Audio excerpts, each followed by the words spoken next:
Folsom, and we got in the car and started driving down to the South.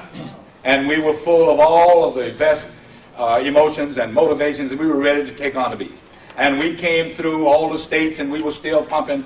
We were high. Spirits were great. We were singing. We were high. We were going in there.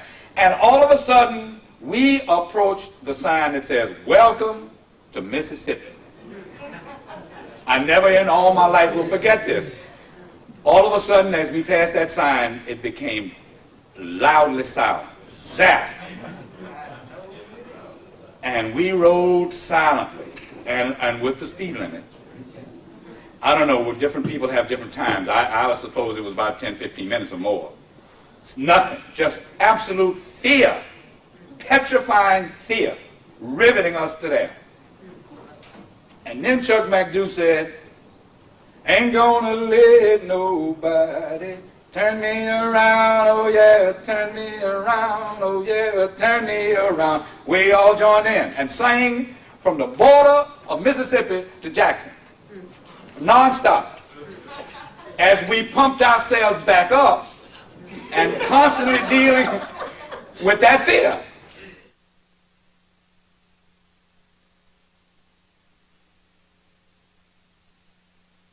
What you have to remember is this is a small town.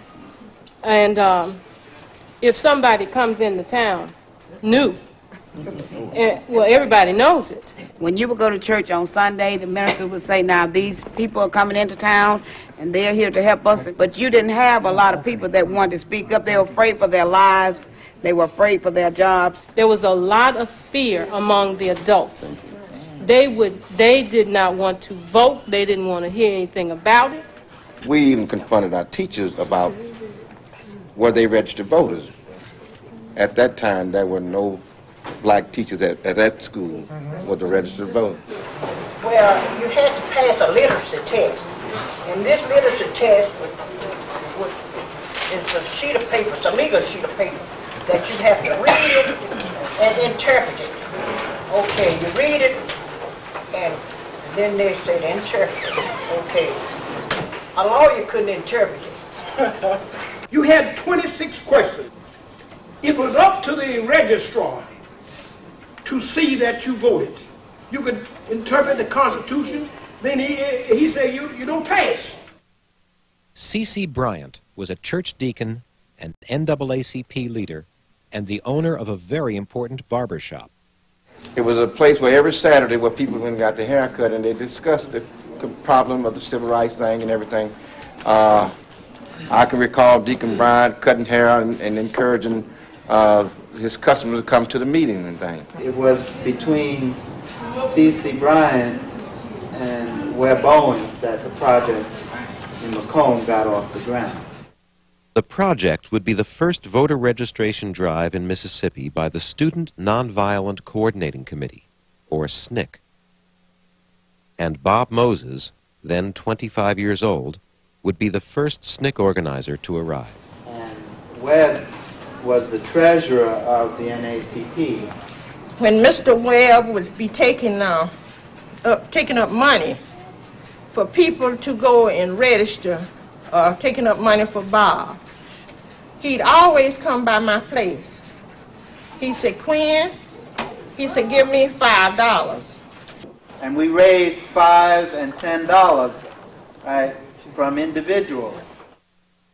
Moses set up his office above a now boarded-up supermarket in the one-room Masonic temple upstairs.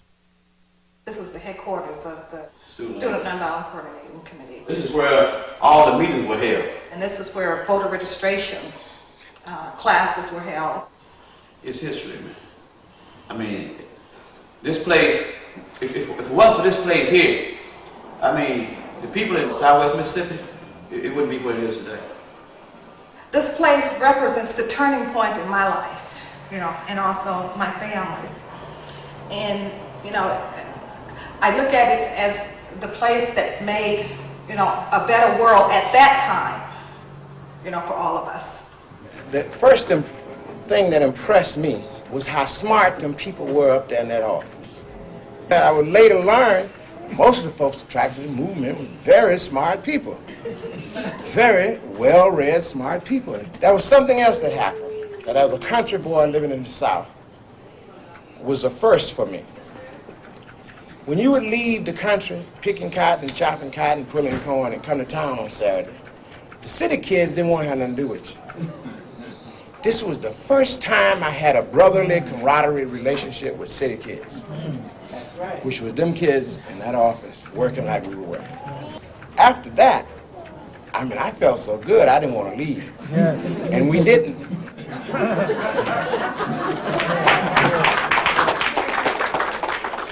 Curtis was one of dozens of local high school students who were recruited by Moses to help run the program. And that whole summer, in that particular time, we were door knocking to canvass the people in the neighborhood to get them to come to the voter registration school. So that's how a lot of the older people found out about the school, through us.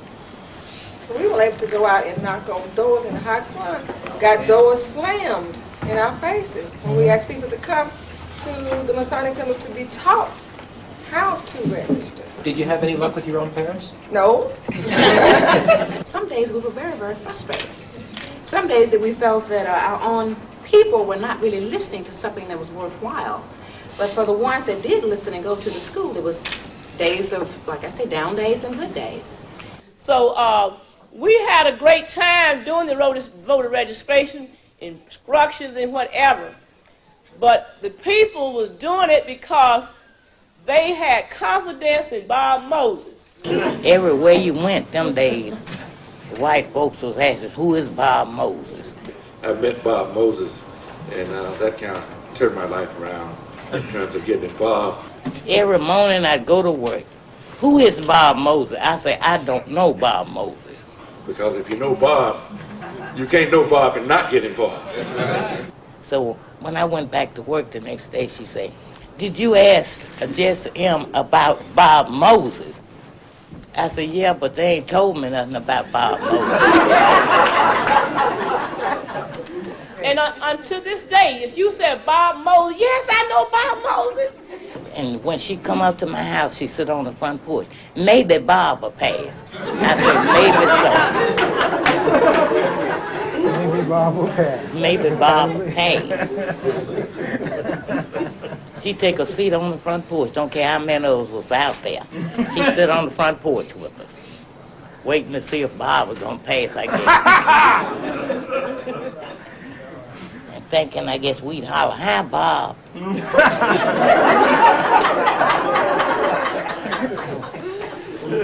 Everywhere you went them days, the white folks was asking, who is Bob Moses? And later on after that, that's when Bob was attacked in Liberty. Fellas done threw Bob down, trying to beat him. I just stepped back there at the end, and nothing I know to do. I just pulled the man off Bob, you know. And, the man didn't bother me. I just told him, don't hit him no more. He didn't say anything to me, but oh, he was just cussing Bob.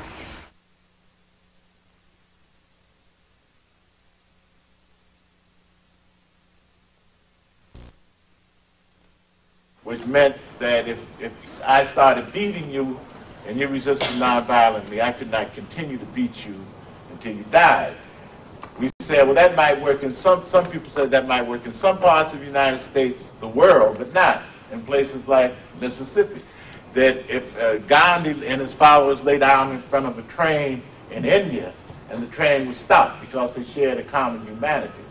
It was argued that if black people lay down in front of a train in Mississippi, the train would run over you and back up to see that you are dead. James Lawson had studied Gandhi's movement in India and basically brought that philosophy to Nashville, and we in Nashville had studied it for many months. I sympathize with people who could not take it very seriously, because the truth of the matter is that after several months of studying it myself, I did not believe it would work. But it was the only game in town, and I stayed with it because the alternative was doing nothing. Well, after I saw it work, I'll quote something James Lawson said. He said, most of us realize that you can think your way into new ways of acting. But it also is possible to act your way into new ways of thinking. SNCC had two different components. One was voter registration and one was direct action.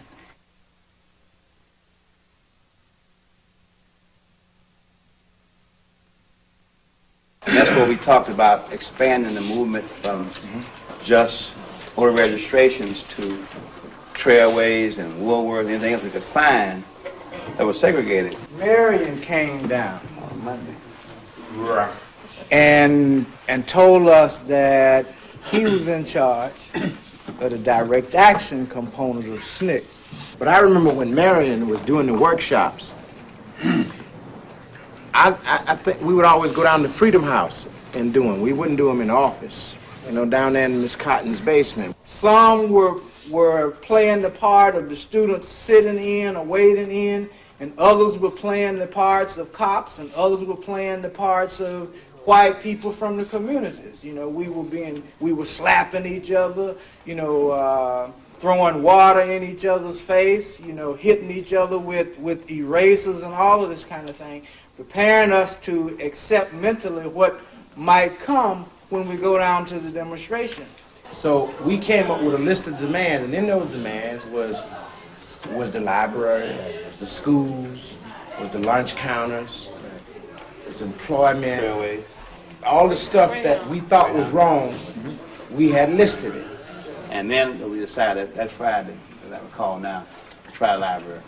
I wanted the bus station, but people weren't quite ready for that. That was because what happened in Freedom Ride, they got their ass beat. I'm sorry. And the behind beat. And everybody had seen that scene of being beat on the bus. I couldn't convince Hollis that the bus place to go. There was a number of students that said, yes, we will go. All right? And I think what happened was that they went home and asked their parents, or made mention to it, and their parents said, no. And as it turned out, Curtis and I were the only two that was prepared to go through with it. And believe me, I think the only reason I was able to go through with it is because I was afraid to tell my parents. And I did not tell them because deep in my heart, I felt that if I had told them that I was going to have a demonstration and we're going to be arrested, they would have said no. And I didn't want to disobey them. So I said, the safest way out is for me not to tell them. So I didn't tell them. I simply told my parents, I won't be back tonight. I'm going to stay out in Macomb. You were right. Yeah, I knew I was going to get arrested. You know. Seemed like we walked to the library first, and they locked it. Right. We didn't go back to the office. We come back to the car and met Marion. And we sat in the car and decided to go down to Woolworth's. The waitress were at the end of the counter that we sat. And when we sat there, she ran to the other end. And I think Curtis kind of leaned around and says, "We'd like to be served some coffee, please, ma'am." And she ignored Curtis. And by that time, the police officer was there saying, "You're under arrest." So I think at that point, Curtis said, "Well, officer, what are the charges?" And he said, "Well, I don't know. You just come on. You're under arrest. We'll figure that out once we get to City Hall." And once the arrest took place, there were people gathering outside, white folks and African Americans. And white folks were screaming, you know, and yelling, and take them on to jail. And that would happen outside of the store. And they went on down to the jail. So initially they take us, I don't remember them talking to us much initially. You know, it got us down and locked us up. Then they brought a white woman down who acted drunk and locked her up across the hall from us in the same area. And I think either miniskirts was either in or on their way. But whatever she had on was like that. And she was talking. She was blonde hair white. Then they come back down and unlock her door and unlock ours. Oh, no. Now, we really think, you talking about wanting to go to jail? We was up in that cell. The door was open, but we were on a bitty little cell. I remember that. One addition to that, the white woman was talking and cursing the police out of how those so-and-so-and-sos had done her and messed with her. And she also told us that they beat her and kicked her. And she came out of her cell. She wanted to show you the and came to the front of our cell and propped her leg up on the cell and raised her dress to show us the scar. And by that time, while she was up there, Curtis and I were back in the corner. That's all right. We don't ever see it.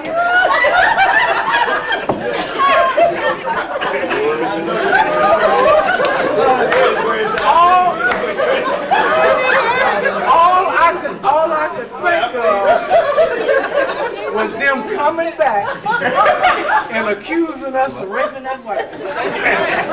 And the scars, if there were scars, we wasn't close enough to see it. If there were scars, then they were going to accuse us of putting those on. And the thing that I often thought about is that a very short period after that, they came and got the lady and took her from down there. She was ever so drunk when she came in, supposedly, but she walked out of there with them when they came and got her, as if she had not had a drink of anything within 5 years. There was a lot of excitement that Sunday and Monday in the community about the arrest, because it was the first time it ever happened. And people were excited about either wanting to go or afraid to go. And we're trying to get people ready to go someplace else.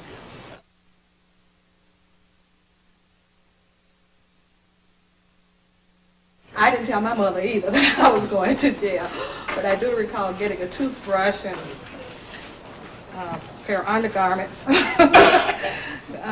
be able to change in jail.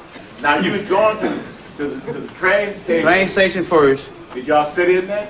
Nope, they locked the door. But then you went from the train station to where? To the Woolworth lunch counter. And you went to Woolworth and then what? They had their waitresses sitting on the seats. Cover the stools. Excuse me, Doc.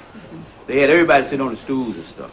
They had the waitresses come out and they had volunteers. If they saw us coming, they all sit down. They didn't order nothing. You know, they just sit down. Okay. And we stood there for a while and nothing happened. But the police, well, you know, they knew we was there, you know. Yeah, they followed us everywhere. They followed us. We got to the bus station, we went to the counter.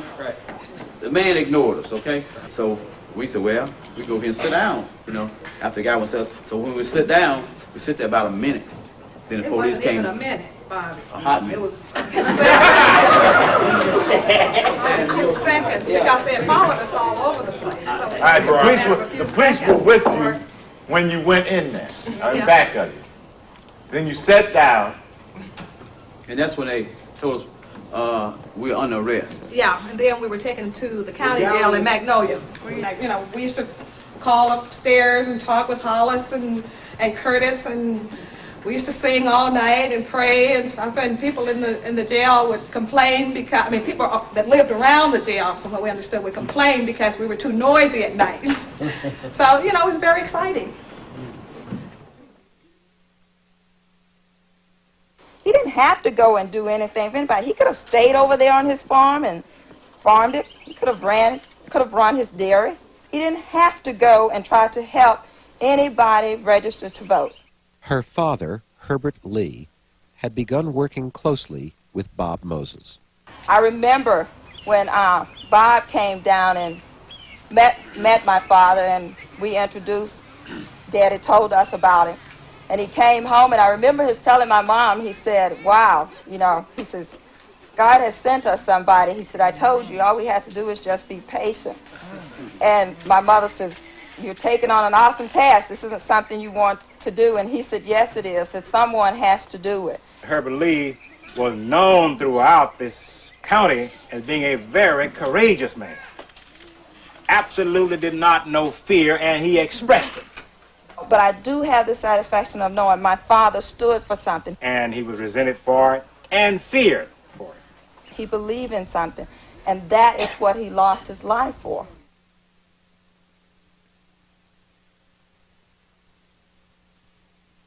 And you know, it's funny, after 30 years, I sit here and I look at the impact that my father's death has on these people. I see this, I feel it from all of you.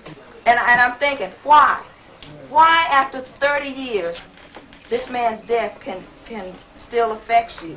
You know, what is it about that I need to know that no one tells me?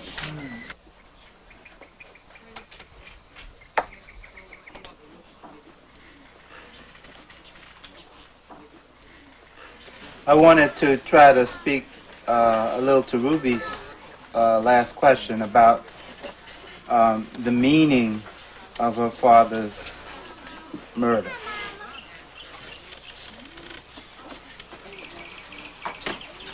One of the things that happened to us down here is something that probably has never happened to any of us before or since. We could go any place in Mississippi before we were through, and we knew that somewhere down some road there was family.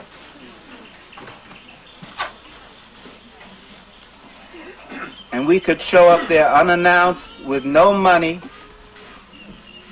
or no anything. And there were people there ready to take care of us. So one of the things that happened with this movement was that there was a joining of a young generation of people with an older generation that nurtured them and sustained them.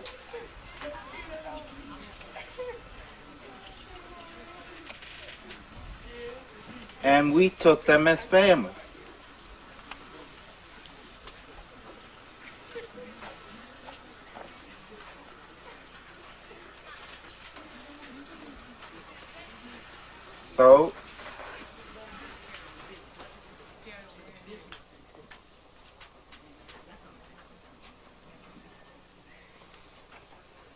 So when they died, part of us died too.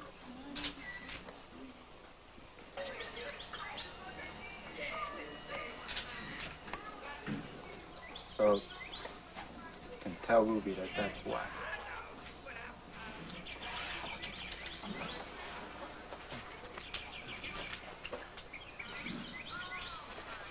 Four days after Herbert Lee's murder, 15-year-old Brenda Travis tried to re-enter high school after being released from jail. But Principal Higgins had expelled her. When Brenda came to school that Monday, then that's when Mr. Higgins told her that she could not return to school. And that's when we decided that we had to do something. We walked out. The students had gathered for their regular Wednesday morning assembly. Picture the gymnasium. It was in the morning. The sun was coming out of the east. Speaking for the senior class, Joe Lewis stood up and confronted the principal. He tried to see who it was. And he said, whoever made that statement, I would like to see them in office. When he said that, I looked around, and the rest of the gang said, Joe, if you go to the office, you know what's going to happen. If you are expelled, you know what's going to happen. We're all going to go. We're all going to go.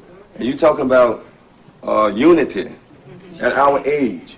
At our age, we had to act together and didn't know what was going to happen, but we had to act together during that time. But Mr. Higgins' heart was broken. He said he had lost control of the crowd.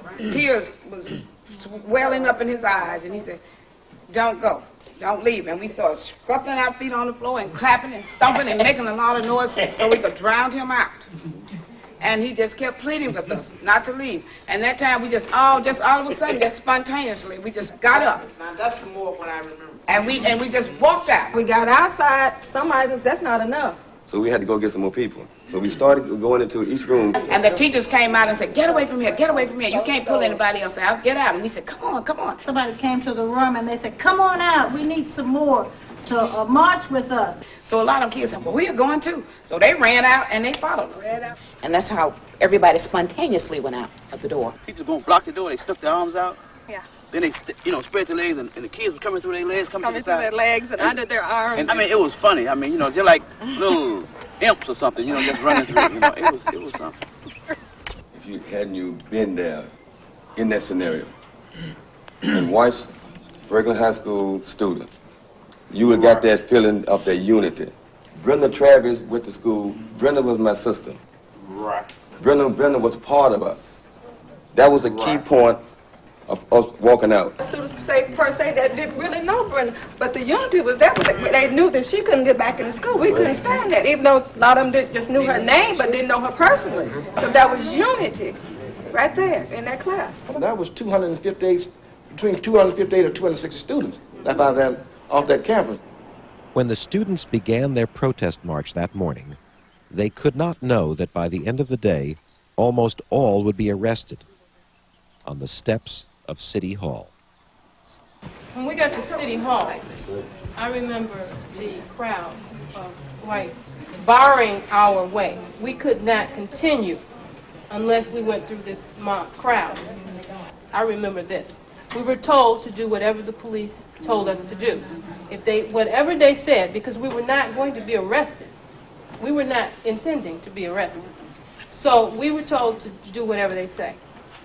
So when we got to City Hall, we could not continue. And Curtis went on the steps, there's a big, huge column. He stood there and he began to pray. The first person went up to pray, Jerome went up to pray. Right. Now we saw all these nooses hanging in the windows. Right. And all the big mob there, cursing and hollering and yelling and what they were going to do to us. But we kept right on going. And Jerome said, our Father, put him in jail. Right. Joe Lewis went right behind him. He didn't start the prayer over. He just took the next word. Our Father, he said, which art in heaven. They said, put him in there. And then the next person went up and said, that's right. How be that? They said, put all these niggas in jail. And they turned all of us up in there. And it was no this and that. We got together. We went down. And I remember the seniors leading us. And we just went to jail. And when we got to jail, they locked us up. I remember when we were all thrown in jail, we had a very short time in there, but we did have time to sing and bang on the bars and sing We Shall Overcome. And I remember my mother coming down and said, let my baby out of there, let her out now. When I got home, it was like I was star. I was just a big star. I was Big Cheese for that matter. I don't know, I asked for some milk. I don't know why I don't drink milk. Where I thought that, since I had been in prison, I thought that's what I should drink. But, it was like, it was wonderful. My mother was very proud of me.